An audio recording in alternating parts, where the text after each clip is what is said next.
Welcome to success ગુરુ ધોરણ 10 વિષય ગણિત. આજે આપણે જોશું પ્રકરણ 3 નો વધુ એક મહત્વનો દાખલો. તો ચાલો શરૂ કરીએ.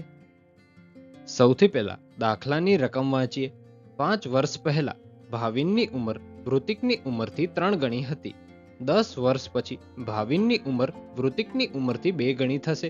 તો ભાવિન અને વૃતિકની હાલની ઉંમર શોધો. આ દાખલો માર્ચ 2022માં બોર્ડ એક્ઝામમાં પૂછાયેલો છે, માટે ખૂબ જ ઇમ્પોર્ટન્ટ રહેશે. તો ચાલો હવે જવાબ જોઈએ. જવાબ માટે સૌથી પહેલા તો આપણે કોઈ રકમ નથી આપેલી, તો તે ધારવી પડશે. તો સૌથી પહેલા તો તે ધારીએ. ધારો કે ભાવિનની હાલની ઉંમર x વર્ષ અને વૃતિકની હાલની ઉંમર y વર્ષ છે. આપણે એટલું ધાર્યું. હા, હવે રકમ વાંચવાની પાછી. 5 વર્ષ પહેલા, ઓકે, 5 વર્ષ પહેલાની વાત છે. તો x એ હાલની ઉંમર છે, તો 5 વર્ષ પહેલાની ઉંમર શોધવા માટે x ઓછા 5 કરવું પડે. તેવી જ રીતે વૃતિકની હાલની ઉંમરમાં એટલે કે y માંથી પણ 5 બાદ કરવા પડે. તો આગળ લખવાનું. તેથી 5 વર્ષ પહેલા ભાવિનની ઉંમર x ઓછા 5 વર્ષ અને વૃતિકની ઉંમર y ઓછા 5 વર્ષ હશે. હા, એટલું તો આપણે સમજ્યા. હવે આગળ વાંચીએ. 5 વર્ષ પહેલા ભાવિનની ઉંમર વૃતિકની ઉંમરથી 3 ગણી હતી. ભાવિનની ઉંમર વૃતિકની ઉંમરથી 3 ગણી હતી. હવે આપણે તે જોવાનું છે. તો શું આપણે આમ લખી શકીએ? x ઓછા 5 બરાબર 3 કૌંસમાં y ઓછા 5. હા, આપણે આમ લખી શકીએ. તેનું કારણ છે x ઓછા 5 તો ભાવિનની ઉંમર છે જ, બરાબર y ઓછા 5 એ વૃતિકની ઉંમર છે, પણ ભાવિનની ઉંમર તો વૃતિકની ઉંમરથી 3 ગણી છે, માટે આપણે અહીં 3 વડે ગુણવું પડ્યું, તો જ x ઓછા 5 ની બરાબરીમાં આવી શકે. અને શોર્ટકટમાં યાદ રાખવું હોય તો ધારો કે આપણે કીધેલું છે કે ભાવિનની ઉંમર વૃતિકની ઉંમરથી 3 ગણી છે. તો કોની ઉંમર 3 ગણી છે? ભાવિનની ઉંમર. તો એની વિરુદ્ધમાં એટલે અહીં વૃતિક છે તેની ઉંમરમાં 3 વડે ગુણી નાખવાનું. તો ચાલો હવે આગળ વધીએ. 3 ગુણ્યા y કરીએ અને 3 ગુણ્યા ઓછા 5 કરીએ. તો માટે આપણું આગળનું પદ થશે x ઓછા 5 બરાબર 3y ઓછા 15. હવે આપણે 3y ઓછા 15 ને બરાબરની બીજી સાઈડ લઈ આવીએ. માટે આપણું આગળનું પદ થશે x ઓછા 5 ઓછા 3y વત્તા 15. હવે આપણે ઓછા 5 વત્તા 15 થશે બાદબાકી. એ આપણે અહીં કરી શકીએ છીએ.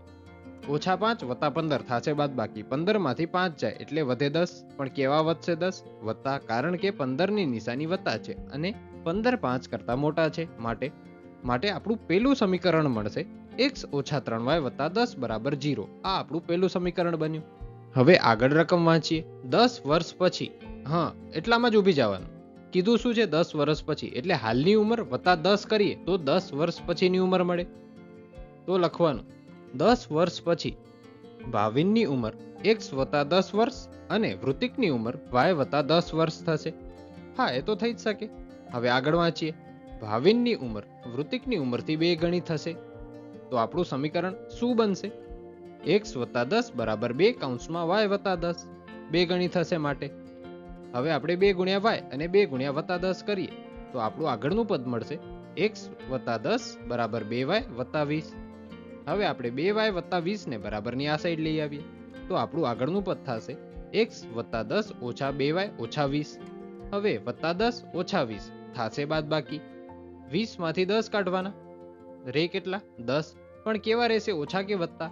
ઓછા, કારણ કે 10 અને 20 માં 20 મોટો અને 20 ની નિશાની ઓછાની છે, માટે આપણું બીજું સમીકરણ થશે x ઓછા 2y ઓછા 10 બરાબર 0. હવે આપણે લોપની રીતથી આ આગળ દાખલો ગણશું. તો શું અહીં આપણે x નો લોપ ઇઝીલી કરી શકીએ છીએ? એટલે કે x ને 0 આપણે ઇઝીલી કરી શકીએ છીએ? હા, કરી શકીએ છીએ. તો આપણે અહીં સીધી બાદબાકી કરશું, કોઈ પણ ગુણાકારની જરૂર પડશે નહીં. હવે આપણે x નો લોપ ઇઝીલી કરી શકીએ છીએ તો લખવાનું સમીકરણ 1 માંથી સમીકરણ 2 બાદ કરતા, અને પછી હવે પેલું સમીકરણ લખીએ x ઓછા 3y વત્તા 10 બરાબર 0. બીજું સમીકરણ લખીએ x ઓછા 2y ઓછા 10 બરાબર 0. આપણે લોપની રીતમાં જાણીએ છીએ કે જે બીજું સમીકરણ લખીએ છીએ એની નિશાની જે પણ હોય એની વિરુદ્ધ થઈ જશે. તો અહીં x ની નિશાની પ્લસ છે એ માઇનસ થઈ જશે. 2y ની નિશાની ઓછા છે તો તે પ્લસ થઈ જશે, અને ઓછા 10 છે તેની નિશાની પણ પ્લસ થઈ જશે. માટે આપણે સૌથી પહેલા નિશાની બદલીએ અને એક લીટી કરી નાખીએ. તો x માંથી x બાદ કરવાનો, તો રે કેટલા? 0. એટલે x તો ઉડી ગયો, એટલે x નો લોપ થયો. હવે ઓછા 3y વત્તા 2y, ઓછા વત્તા બાદ બાકી આપણે આ નિશાની જોવાની છે, માટે ઓછા વત્તા બાદ બાકી મોટા પદની નિશાની. હવે 3 માંથી 2 કાઢીએ તો વધે 1. 1 કેવો વધશે? ઓછા, માટે ઓછા y વધશે. અને +10 થશે સરવાળો, માટે એ તો સીધો 20 જ મળી જશે. માટે આપણું આગળનું પદ થશે -y + 20 બરાબર 0. હવે આપણે +20 ને બરાબરની બીજી સાઈડ લઈ જઈએ, માટે આપણું આગળનું પદ થશે -y બરાબર -20. હવે ઓછા ઓછા ઉડી જાય, તો આપણે y ની કિંમત મળે 20. માટે આપણે y બરાબર તો અહીં 20 મળી ગયું. તો હવે આપણે y ની કિંમત સમીકરણ 1 કે સમીકરણ 2 માં મૂકીએ તો આપણે x ની કિંમત પણ મળી જાય. તો ચાલો હવે y ની કિંમત સમીકરણ 1 માં મૂકીએ. હવે આપણે સમીકરણ 1 સૌથી પહેલા લખી લેવાનું. x - 3y + 10 બરાબર 0. આ આપણું સમીકરણ 1 હતું. હવે y ની જગ્યાએ આપણે 20 મૂકવાનું છે, તો તે મૂકી દઈએ.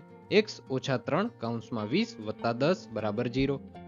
હવે 20 ગુણ્યા 3 કરીએ તો મળે 60. માટે આપણું આગળનું પદ થશે x - 60 + 10 બરાબર 0.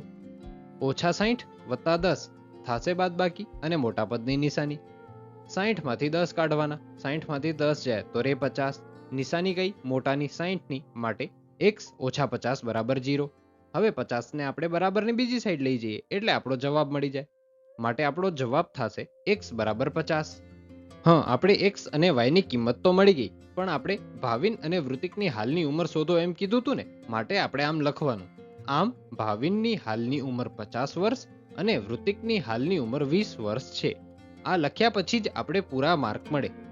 આજનો આ દાખલો અહીં પૂરો થાય છે. Thanks for watching. જો તમને દાખલો સમજાઈ ગયો હોય તો વિડીયોને લાઈક કરજો અને આવા જ એજ્યુકેશનલ કોન્ટેન્ટ માટે ચેનલને સબસ્ક્રાઇબ કરજો.